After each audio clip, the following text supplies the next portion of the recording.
এটা মানুষের আত্মহত্যার কারণ হয়ে যাচ্ছে এখন, মানুষের হতাশার কারণ, জীবন বিসর্জন দেওয়ার কারণ হয়ে গেছে।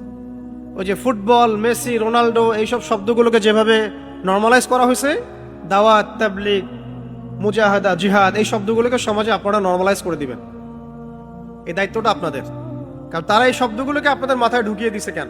এটা তো শুধু শব্দের মধ্যে সীমাবদ্ধ নাই, এটা মানুষের আত্মহত্যার কারণ হয়ে যাচ্ছে এখন, মানুষের হতাশার কারণ, জীবন বিসর্জন দেওয়ার কারণ হয়ে গেছে।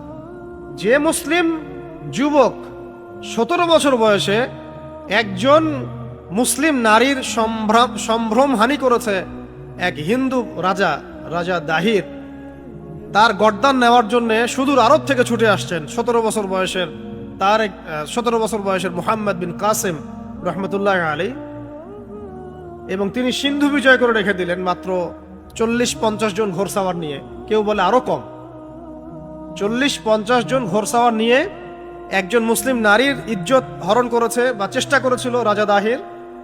এই জন্যে তিনি সেনাবাহিনী নিয়ে এখানে আসলেন, এসে সিন্ধু জয় করলেন, যুদ্ধ করলেন, জিহাদ করলেন।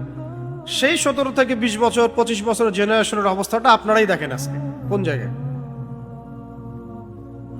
ফুটবল নিয়ে পড়ে আছে, বিশ্বকাপ নিয়ে পড়ে আছে, ফ্ল্যাগ নিয়ে পড়ে আছে, জান দিয়ে দিচ্ছে, মারামারি করতেছে। নিজে আধা ঘন্টা ফুটবল খেলেন, অসুবিধার কিছু নাই, এখানে আপনার উপকার আছে। ফিজিক্যাল ফিটনেস ভালো হবে, ঘামবেন, ভালো খাবেন, ভালো ঘুম হবে, ব্রেন শার্প হবে, এবং এটা দরকারও আছে, ফিজিক্যাল ফিট থাকা দরকার। সেটা যদি ফুটবল আধা ঘন্টা খেলা শুরু হতে হয়, সমস্যার কিছু নাই, নামাজ ছুটে যায় নাই, ফরজ তরক হয় নাই, আপনি একটা মুনাসিব সময় খেলছেন, ঠিক আছে, এটা নিয়ে তো ক্রেজি হওয়ার কিছু নাই। ক্রিকেট খেলছেন আধা ঘন্টা, ওকে, ফরজ ছুটে যায় নাই, এক্সারসাইজ করছেন, দৌড়াইছেন 2-3 রাউন্ড, ফিজিক্যাল করছেন, নেট করছেন, ভালো। এখানে আপনি এটাকে জুয়া হিসাবে নেন নাই, আপনি এটাকে নামাজ তরকের কারণ হয় নাই, ফরজ তরক হয় নাই, ঠিক আছে। বক্সিং খেলেন, মার্শাল আর্টস শিখেন, সাঁতার শিখেন, আর্চারি শিখেন, হর্স রাইডিং শিখেন, কোনো সমস্যার কিছু নাই তো এটাতে। ক্রেজি হবো কেন? এমন তো না যে আমার দেশ খেলতেছে, তাও তো একটা কথা ছিল যে না হয় বাংলাদেশ খেলতেছে, আচ্ছা একটু দেখি কি হয়।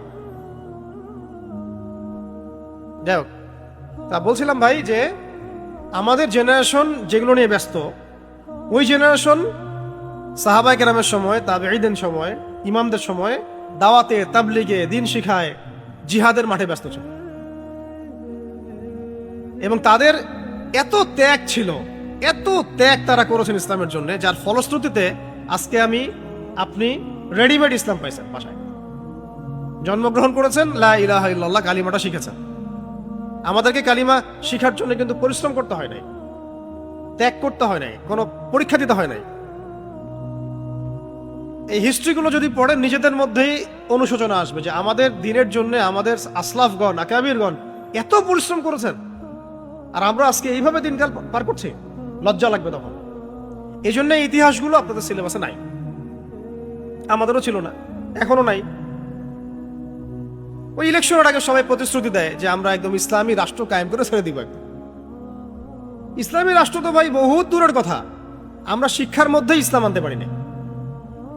একটা জেনারেশন যদি ইসলামী শিক্ষায় শিক্ষিত না হয়, কাদেরকে নিয়ে আপনি ইসলামী রাষ্ট্র কায়েম করবেন?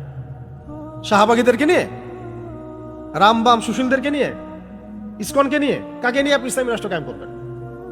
ইসলামী রাষ্ট্র তো কায়েম হবে একটা তাওহীদপন্থী জেনারেশনকে নিয়ে, যারা বুদ্ধিদীপ্ত, যোগ্যতা সম্পন্ন, শিক্ষিত, সাহসী, ধৈর্যশীল ইত্যাদি। তো তাদের প্রথম বুনিয়াদ শিক্ষাই তো হচ্ছে পড়াশোনা। সেই পড়াশোনা মাদ্রাসা সীমাবদ্ধ করে দিয়েছেন। আবার সেই মাদ্রাসার পড়াশোনার মধ্যে আবার জেনারেল কোনো সাবজেক্ট ওইভাবে নাই, আছে নাই, ওটাও একটু একমুখী হয়ে গেল।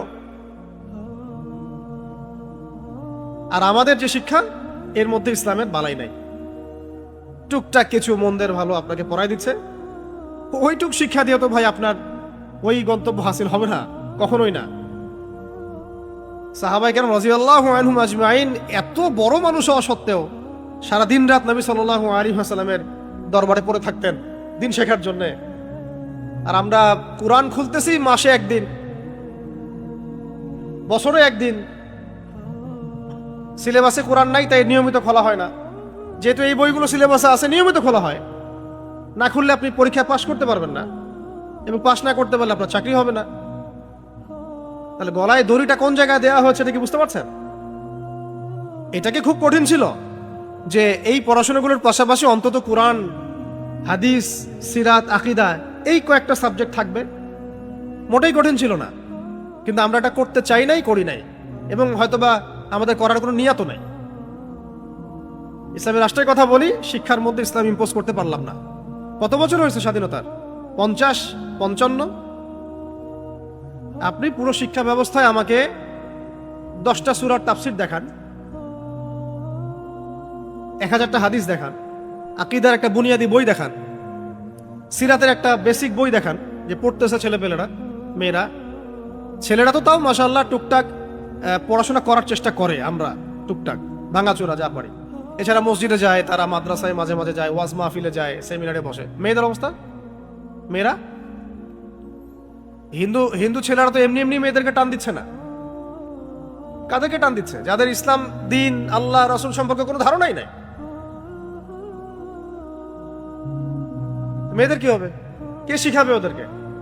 আর আপনি শিখাইতে গেলে তো বিতর্কিত হয়ে যাবে, কারণ সবাই তো আল্লাহর ওলি। সবাই আল্লাহর ওলি না। ফেসবুক মানে সব আল্লাহর ওলি দিয়ে ভর্তি, সব যত গুনাহগার সব আমরাই।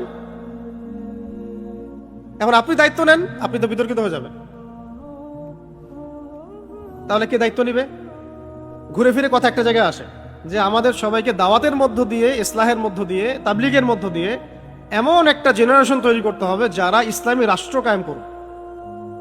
ইসলামী রাষ্ট্র ব্যবস্থা যখন কায়েম হবে ইনশাআল্লাহ তাআলা, তখন প্রত্যেকটা ডিপার্টমেন্ট সংশোধন হয়ে যাবে। জরুরি না যে 100% মানুষকে আল্লাহর পথে নিয়ে আসার পরেই ইসলামী রাষ্ট্র কায়েম হবে, এটা জরুরি না। মদিনায় যখন ইসলামী রাষ্ট্র কায়েম হয়েছিল তখন সেখানকার একটা অংশের মানুষকে নিয়ে ইসলামী রাষ্ট্র কায়েম হয়েছে। বাকিরা কিন্তু ইহুদি, কেউ পৌত্তলিক, কিছু হয়তো টুকটাক নাসারা, আর কিছু আছে বিধর্মী, কিছু আছে বেদুইন। তারা কিন্তু ইসলাম কবুল করে নাই। করছে না। ইসলাম কবুল করেছে দুই শ্রেণীর মানুষ, আনসার, মুহাজির। আনসার, মুহাজির, এবং আনসারদের মধ্যে মাত্র 2টা গোত্র, আওস এবং খাজরাজ। আওস এবং খাজরাজ, এই 2টা গোত্র ইসলাম কবুল করেছে। আল্লাহ পাকের মহা শুকরিয়া যে ওই 2টা গোত্র ছিল তৎকালীন মদিনার অনেক শক্তিশালী গোত্র, যারা একটা কথা বললে আরো 10 জন এই কথা শুনবে। এই 2টা গোত্র যখন ইসলাম কবুল করলো আলহামদুলিল্লাহ, তখন নবী সাল্লাল্লাহু আলাইহি ওয়াসাল্লাম মুহাজির সাহাবীদেরকে নিয়ে সেখানে হিজরত করলেন, ইসলামী রাষ্ট্র কায়েম হলো। 100% মদিনার মানুষ কিন্তু ইসলাম কবুল করে নাই, রাষ্ট্র কায়েম হয়েছে, হয় নাই? তো এটা জরুরি না যে বাংলার জমিনে 100% মানুষকেই মুসলমান হইতে হবে, বা তাওহীদপন্থী হয়ে যেতে হবে, শরিয়াপন্থী হয়ে যেতে হবে, তারপরে ইসলামী রাষ্ট্র কায়েম হবে। এটা নট নেসেসারি। অর্ধেকও যদি হয়, অর্ধেকের কম হয়, বেশি হয়, তবুও এটা সম্ভব, তবুও সম্ভব। আপনাদের সামনে একটা ছোট্ট উদাহরণ দেই। জুলাইয়ে সব মিলিয়ে রাস্তায়, মাঠে, ময়দানে কত % মানুষ ছিল ইন টোটাল পপুলেশনের? 5%, 10%, 20%? আপনারাই বলেন। অত হবে না। বাকিরা কোথায় ছিল? ঘরে, অনলাইনে, বা তারা অবজার্ভ করতেছে কি হয়। কেউ বলতেছে ফিতনা, যাওয়ার দরকার নাই, বা কেউ হাইট থেকেই সহযোগিতা করছে, এরকম। মাঠে ময়দানে কত % ছিল? 10%, 15%, 20% হাইয়েস্ট। বাকিরা যে যার জায়গায় ছিল।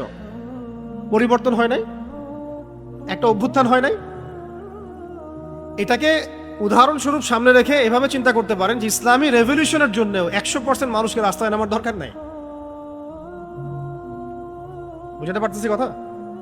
যদি একটা সমাজের একটা মোটামুটি একটা বড় অংশের মানুষ এই কনসেপ্টে আসে যে আমরা আল্লাহকে বিশ্বাস করি, রাসূলকে বিশ্বাস করি, কোরআনকে মানি, সুন্নাহকে মানি, সাহাবায়ে কেরামদেরকে আমরা হকের মানদণ্ড মানি, আমরা আহলে সুন্নাহ ওয়াল জামাআর অন্তর্ভুক্ত, আমরা কি করব? এখন ইলম অর্জন করব, আমল করব, তাবলীগ করব, দাওয়াত দিব, আমরা জামাআ করব, আমাদের আমির থাকবে, আমরা দাওয়াতের সাথে সাথে প্রয়োজনীয় জিহাদের জন্য প্রস্তুত থাকব, এবং ইনশাআল্লাহ আমরা আল্লাহর জমিনে আল্লাহর দ্বীনটাকে প্রতিষ্ঠা করব।